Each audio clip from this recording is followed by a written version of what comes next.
it's not morning. It has been a long few days, I can tell you that. I wanted to do a few different videos, and I've actually promised to do a few different videos, I think over the last year, one of them being about this truck. And then another video idea I had was to kind of, I guess, introduce myself a little bit more. Let people know a little bit more about myself. I have so many videos in edit right now, I may never finish. Let's just talk a second about mental illness. I'm not like crazy, like not schizophrenic, I don't want to like bash anybody, because there are people with serious mental illness that are doing really well. But I do have post-traumatic stress disorder. I do have trichotillomania, obsessive compulsive disorder. Over the years, those things have gotten somewhat better. The PTSD it's that and the anxiety, which I didn't mention, but it's kind of a given. They're winning the prize for continuing to ruin my life. Part of that comes into play when I mentioned the video editing and things like that, because I'll be working on this, I'll get the filming done, I'll be working on editing, and then I'll either scrap the idea and throw the whole video out, or I'll think, oh, I really need to add something else, like there's some detail, some minuscule detail that really doesn't change much, but I'll think, oh wait, I have to add that in. I work, I have kids, y'all know how, you know exactly what I'm talking about. Life just gets away from you sometimes.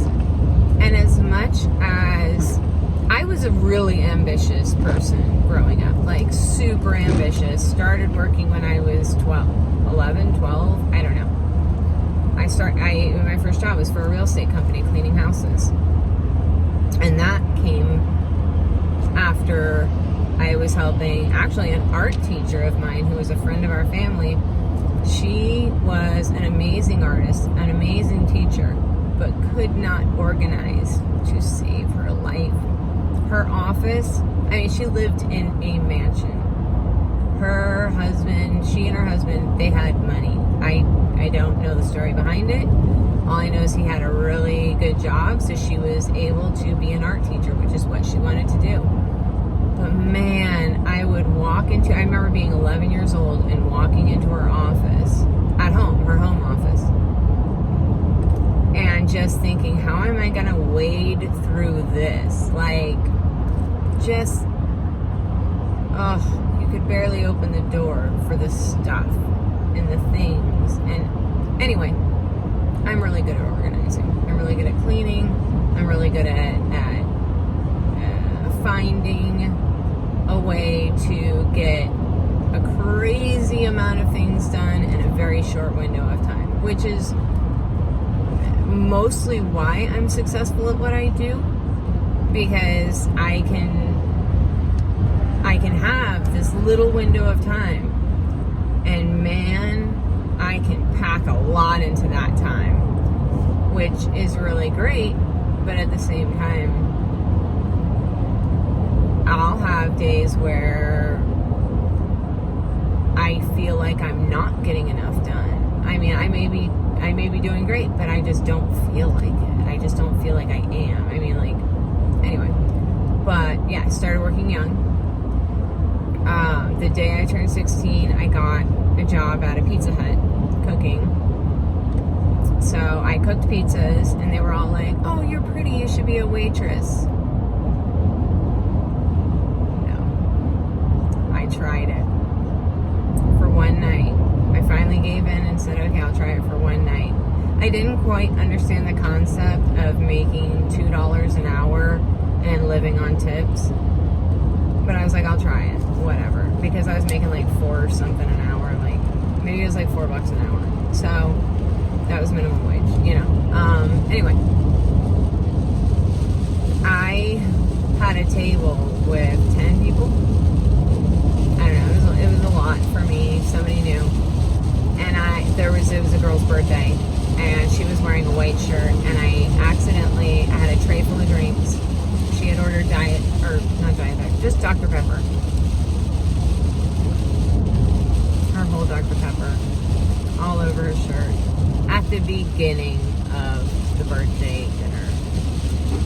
So yeah, waitressing ended, and then of course another table, I gave them their bill before I gave them their food. Like, I was so flustered. They should not have put me out there on a Friday night, but they did.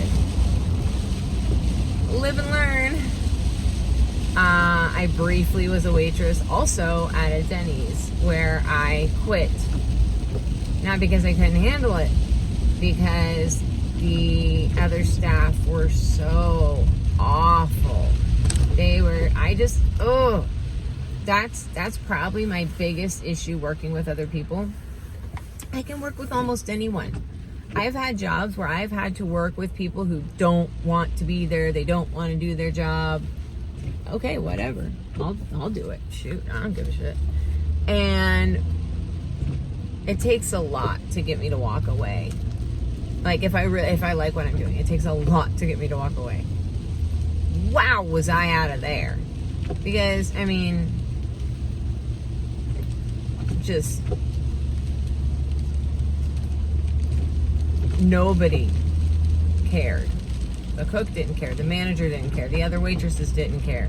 The host or whoever stands at the front didn't care. The kitchen was disgusting. I will never eat at Denny's. Ooh, buddy. An Airstream pulled out in front of me and then just stopped. Anyway. So yeah, I worked at the Pizza Hut, and then when I was 17, we moved from Orlando to Hudson. I had never heard of Hudson in my life. Never ever heard of it. Small-ish town, I guess. Like, compared to Orlando, small. Like, tiny. And we were living on a dirt road on 20 acres. And my mom ended up splitting that 20 acres into two 10-acre parcels, putting a second house on it for my older sister. And this was after I moved out. So I bought a house when I was 18 on the water. There was this canal system, right? If you look up Hudson Beach, you'll see on the map there's a canal system. It was right in there, my first house. I pulled into the driveway. I was looking at houses, pulled into the driveway, and I was like, this is my house. Didn't even walk inside. And this was 2001, somewhere in there. You couldn't go on the computer and look this stuff up. We pulled in the driveway, and I just knew. I'm like, this is my house. This is my house. Walked inside. Everything was dated and old and original, and I didn't care. I wanted it. I loved it. I bought it. It was mine. I gutted it and renovated it in 2005. And well, I gutted it in 2005. I didn't finish the renovation because it turned out I was pregnant with my son, my oldest. And so I didn't finish the renovation until later. But it was good. It was better. The old layout wasn't bad. It just wasn't what I wanted. So, I loved it for years. So loved it. Loved that house. Loved being on the water. Loved the ability to open the front door, open the slider, and literally not have to run in Florida, not have to run the air conditioner for most of the year. I don't remember turning on the air conditioner but a few times in the years I lived there. Except when I worked night shift. When I worked night shift, yeah, I'd crank that sucker down sometimes. But I was also very thin, very underweight a lot of the time because I just worked all the time. Anyway, so bought that house. I bought that house while I was working in a tattoo shop. So when we moved to Hudson, like I said, I didn't know anything about the area. I got in my truck, had a little S10, drove around, saw a tattoo shop, walked in, and the guy looked like my dad. And my birth dad, died in 1989 in our front yard. And that was hard. That was devastating. But it was one of those things where it was like we could all kind of see it coming. He was just going down a bad path in life. Anyway, so this guy looked so much like my dad. He reminded me of my dad. And I was like, can I have a job? And they're like, do you do tattoos? And I was like, nope. And they're like, do you do body piercing? And I was like, nope. And I'm like, but I can learn. And so they hired me on as an apprentice body piercer. Fast forward 6 months later, I was the manager of body piercing. I was doing their taxes, and I was in charge of the guy who trained me. Like, I don't even know how that happened. I fired him. Eventually I fired him. I had to. It sucked. I don't like firing people, but I had to. So I worked there. That eventually split off into another tattoo shop, which I took a huge gamble and followed. I was in nursing school at the time, or I was in college at the time. I didn't have a major yet, but I was in full-time school, working these 16-hour days, like usually Friday, Saturday, Sunday, sometimes Thursday, Friday, Saturday, Sunday, and then going to school the rest of the time. So busy. Then I decided I wanted to be a nurse. So there was a waiting list, got on the waiting list, got my phlebotomy certificate in the meantime, just like took a summer course. Rather than doing like a full semester, I just did the summer, got my phlebotomy stuff. And while I was in clinicals, got offered a job. So I took the job, which meant I had to leave the tattoo shop because I was going to be on night shift 5 days a week and on call. So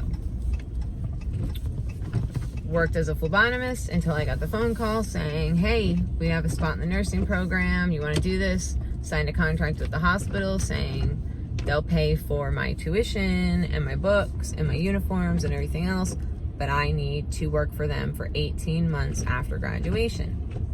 If I don't graduate, I have to pay them back. I graduated with A's. Like, I was, was it Phi Theta Kappa? I don't know, something like that. I was one of those people that I had to do my best. Like, there was no other option for me. Hold on, I'm at the school. I have to get this paper up here. But I always had to do my best. So, anyway, the point of all this is to say, OCD isn't the worst thing, but when you have post-traumatic and you're around people all the time, it can get really hard because I am jumpy. I react, just overreact to sounds, lights. Even like if somebody were to walk up behind me and I, like, let's say I just didn't know, which is rare. Usually I know everything that's going on around me. I'm just hyper aware. But if they walk up behind me, it would scare the mortal hell out of me. I mean, just no. I'll admit it. My poor child, he walked up behind me. He was just going to give me a hug. And he walked up behind me because, like, kids do that. Like, they walk up behind you and they go to, like, wrap their arms around your waist. I elbowed him in the face. And I didn't know it was him, to be fair. I was standing at a counter. Everything was quiet. He was barefoot. And I felt like such a jerk. But it's a reaction. It's just an automatic, right?